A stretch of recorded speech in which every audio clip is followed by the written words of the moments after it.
ओम नारायण नारायण नारायण नारायण। सब मित्रों को राम राम। सबका स्वागत है दोस्तों, कैसे हैं आप सब।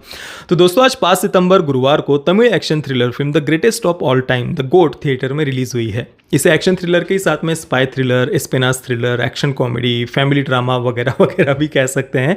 इन सब की खिचड़ी थी एक प्रकार से ये फिल्म। और हाँ, साथ में ही साइंस फिक्शन वाला टच भी उन्होंने दिया हुआ है ज़बरदस्ती का, और वो भी बिल्कुल पोस्ट क्रेडिट सीन्स में जा करके। पता नहीं वो क्या था पोस्ट क्रेडिट सीन्स में और क्यों था जो कुछ भी था भाई बड़ा ही अजीब था।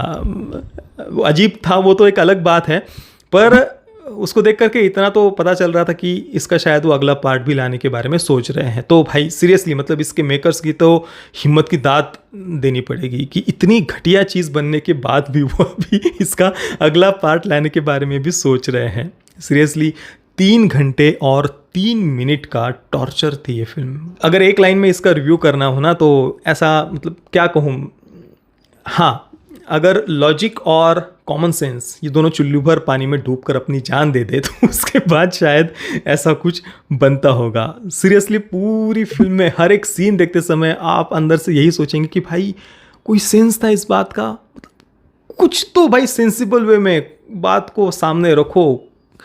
बड़ी ही उटपटांग सी चीज़ें पूरी फिल्म में होती जाती है। किसी भी एक चीज़ पर ना हम विश्वास कर पाते हैं, ना कोई सेंसिबल वे में हमारी सिक्योरिटी एजेंसीज़ को दिखाया। चलो वो ठीक है, आप क्रिएटिव लिबर्टी लेकर के कितना भी अलग प्रकार से दिखा सकते हैं, ऐसी कोई बात नहीं, परंतु भाई कम से कम सेंसिबल वे में तो प्रेजेंट करो ना। फिल्म में हर एक चीज़ बिल्कुल नॉनसेंस ही लग रही थी। अच्छा, मैंने इसका हिंदी डब्ड वर्जन देखा। हिंदी में इसका नाम उन्होंने थलपति इज़ द गोट ऐसा दिया हुआ है। पता नहीं जिन्होंने इसे हिंदी में डिस्ट्रीब्यूट किया है उन्हें कौन सा कीड़ा काटा था क्या कुचली हुई थी पता नहीं। भाई the greatest of all time ठीक था ना ये नाम, तो उसको थलपति इज़ द गोट ये करने की क्या आवश्यकता थी पता नहीं। चलो जो भी है, चलो नाम तो उन्होंने कर दिया सो कर दिया। हिंदी डबिंग इतनी घटिया थी। आप फिल्म का सबसे पहला जो डायलॉग है वो कानों में जाते ही लिटरली ऐसा लगेगा कि कानों से खून निकल रहा है। सोचिए, एक लाइन सुनने के बाद ही ये हाल हो जाते हैं, तो आपको 3 घंटे और 3 मिनट तक वो खराब डबिंग सुननी है। हाँ, मैंने जो फिल्म को खराब कहा पहले वो डबिंग के कारण नहीं कहा। डबिंग वो तो एक अलग ही बात होगी, वो तो एक अलग लेवल का टॉर्चर था। पर जहाँ तक बात है कहानी की या जिस प्रकार से उन्होंने कहानी को प्रस्तुत किया है, वो बिल्कुल ही इलॉजिकल भी बहुत छोटा शब्द है, नॉनसेंस या इलॉजिकल बहुत छोटे शब्द है। वाहियात था यार, बड़ा ही कुछ भी वो हुए जा रहा था, कोई सेंस ही नहीं था उन बातों का।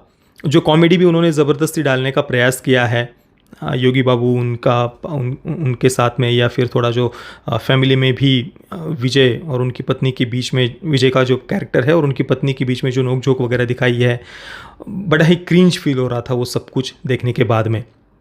अब जैसा कि आपको ट्रेलर से ही दिख ही गया होगा कि विजय के डबल रोल है इसमें, और जो यंगर वर्जन दिखाया है विजय का, जो भी डी एजिंग टेक्नोलॉजी उन्होंने यूज़ की है ना, वो इतनी घटिया तरीके से की हुई है, इतनी घटिया कि अजीब फील हो रहा था यार वो देखते समय। हाँ, एटलीस्ट कल्कि से थोड़ा सा बेटर था। कल्कि में अमिताभ बच्चन का जो यंगर वर्जन दिखाया है ना, उसका तो लिटरली ऐसे बस ऐसे मुंह यहाँ पर ओठ हिल रहे थे, इतनी घटिया तरीके से वो डी एजिंग टेक्नोलॉजी का वहाँ पर उन्होंने यूज़ किया था। उसकी अपेक्षा तो डेफिनेटली यहाँ बेटर था।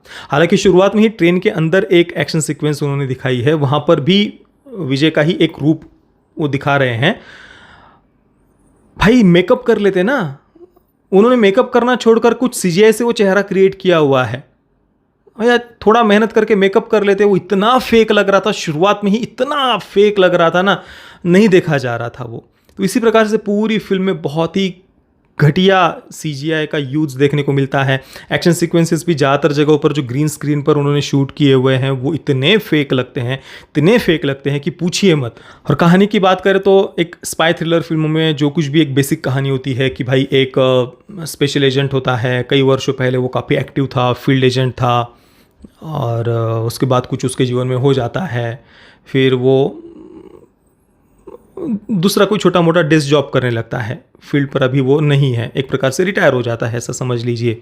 फिर कुछ वर्षों के बाद में उसे दोबारा से फील्ड पर आना पड़ता है। और इसके पीछे का मुख्य रीज़न, ज़्यादातर जो स्पाई थ्रिलर फिल्में होती है, ज़्यादातर फिल्मों में एक ही रीज़न होता है, वो है एक रोग एजेंट, एक बागी हो चुका एजेंट। यहाँ पर भी वही है। उसके साथ में थोड़ा सा उन्होंने फैमिली ड्रामा ऐड कर दिया है, बाप और पिता और पुत्र के बीच का। वो भी ना ही विश्वास करने लायक था, ना ही सेंसिबल था। जस्ट कुछ उन्हें सूझ गया, वो पेपर पर लिख दिया और वो शूट करके उन्होंने रिलीज़ कर दिया। थोड़ा तो कुछ लॉजिक डाल देते, सेंसिबल वे में उन बातों को प्रेजेंट करते, पर नहीं। और यहाँ पर एक एक सीन को मैं थोड़ा सा बैठकर और मैं लिख भी रहा था कि भाई इस सीन को मैं थोड़ा सा बताऊंगा कि यहाँ पर ये गलत दिखाया, वहाँ पर वो गलत दिखाया। पर एक समय के बाद में मैंने देखा कि नहीं यार, ये एक एक सीन को लेकर के क्रिटिसाइज करने वाली ये चीज़ है ही नहीं। पूरी की पूरी फिल्म ही वाहियात है, तो मैं किस सीन को और कहाँ कैसे ना क्रिटिसिज्म के परे चीज़ है ये। हो सकता है जिन्होंने तमिल वर्जन देखा उन्हें थोड़ा सा डायलॉग्स ने उतना टॉर्चर नहीं किया होगा, तो शायद, पर मुझे नहीं लगता कि यार उन्हें भी फिल्म पसंद आई होगी, क्योंकि स्टोरी टेलिंग ही इतनी घटिया थी, उसमें कोई सेंस ही नहीं था।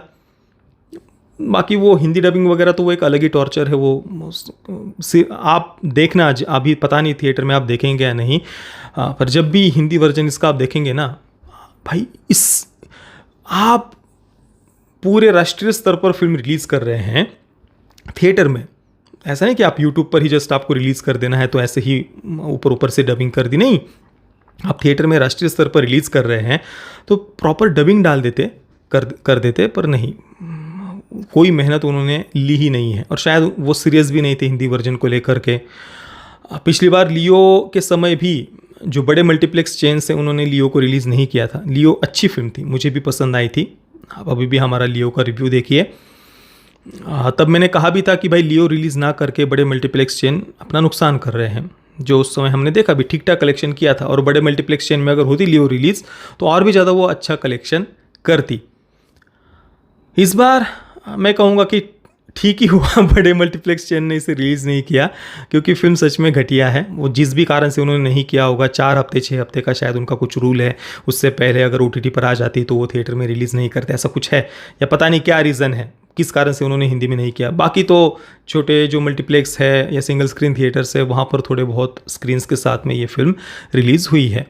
पर फिल्म में देने के लिए उनके पास में नया कुछ भी नहीं था। वही टिपिकल पैटर्न जो टेम्पलेट हम देखते हैं स्पाई फिल्मों का, वही यहाँ पर भी है। तो ऑफ़र तो नया करने के लिए कुछ था ही नहीं, जो था वो भी बहुत ही ज़्यादा घटिया तरीके से उन्होंने प्रेजेंट किया है। और जो गांधी नेहरू वगैरह उसको लेकर जो थोड़े बहुत ह्यूमर डालने का उन्होंने प्रयास किया है ना, भाई मुझे कम से कम उसमें कुछ भी ह्यूमर नज़र नहीं आया। और हिंदी वर्जन में मैंने देखा तो गांधी उन्हें फादर ऑफ द नेशन कई बार फिल्म में कहा गया है। वैसे जैसे कई लोग कहते हैं ना हिंदी को राष्ट्रभाषा कहने के बाद में कि भाई हिंदी ऑफिशियली राष्ट्रभाषा नहीं है भारत की कोई भी, उसी प्रकार से देखा जाए तो फिर भारत की ऑफिशियली कोई राष्ट्रपिता भी नहीं है, पर उन्हें तो फिल्म में बार बार राष्ट्रपिता कहा गया है। तो उसी प्रकार से हिंदी को भी राष्ट्रभाषा मानने में पता नहीं क्यों समस्या आती, क्योंकि हिंदी हमें एक दूसरे के साथ में सभी राज्यों को जोड़ती है, तो उसमें कुछ भी हमें समस्या होने वाली बात मुझे कम से कम दिखाई नहीं देती। हमें ऑब्वियसली हम अपनी मातृभाषा पर गर्व होना चाहिए, और हिंदी को राष्ट्रभाषा बनाने का समर्थन तो गांधी उन्होंने ही किया हुआ था। उन्हें राष्ट्रपिता मानने से प्रॉब्लम नहीं है, पर उन्होंने हिंदी को राष्ट्रभाषा होने का समर्थन किया था, उससे प्रॉब्लम हो जाती है। सी राजगोपालाचारी जी, भारत रत्न, उन्होंने भी हिंदी को राष्ट्रभाषा बनाने का समर्थन भी किया था, और हिंदी उन्होंने पढ़ाना भी शुरुआत किया। मद्रास प्रेसिडेंसी के समय उन्होंने हिंदी पढ़ाने की भी वहाँ पर शुरुआत की थी, जिसका बाद में वहाँ पर काफ़ी विरोध हुआ, आंदोलन वगैरह हुए, वो एक अलग विषय है। चलो वो मैं मतलब ऐसे ही फिल्म देख रहा था तो राष्ट्रपिता, फादर ऑफ द नेशन कई बार वो शब्द उपयोग हो रहा था, तो मुझे लगा फिर चलो ठीक है, जो भी है। कुल मिलाकर फिल्म तो भाई बहुत ही ज़्यादा इलॉजिकल या असहनीय, इरिटेट करती है, यही कहूँगा मैं बस, और क्या। फिर भी किसी को अगर देखना है तो देख सकता है, पर बिल्कुल भी थोड़े एक्सपेक्टेशंस कम रखना, ऐसा भी नहीं कहूँगा, बिल्कुल भी एक्सपेक्टेशंस मत रखना फिल्म से, यही मैं कहूँगा। तो मैं ग्रेटेस्ट ऑफ ऑल टाइम या द गोट या फिर थलपति इज़ द गोट इस फिल्म को दूंगा 2 out of 10 stars. Parental guidance की बात करें तो यूएस सर्टिफिकेट के साथ इसे थिएटर में रिलीज़ किया गया है। फिल्म में कोई सेक्स, न्यूडिटी और कोई खास ऐसा वायलेंस वगैरह है नहीं। बाकी जिन मित्रों ने गलती से इस फिल्म को देख लिया है, आपका अनुभव कैसा रहा मुझे अपनी नीचे कमेंट में अवश्य बताना। ये वीडियो देखने के लिए आप सभी मित्रों का बहुत बहुत धन्यवाद। जय श्री राम, वंदे मातरम।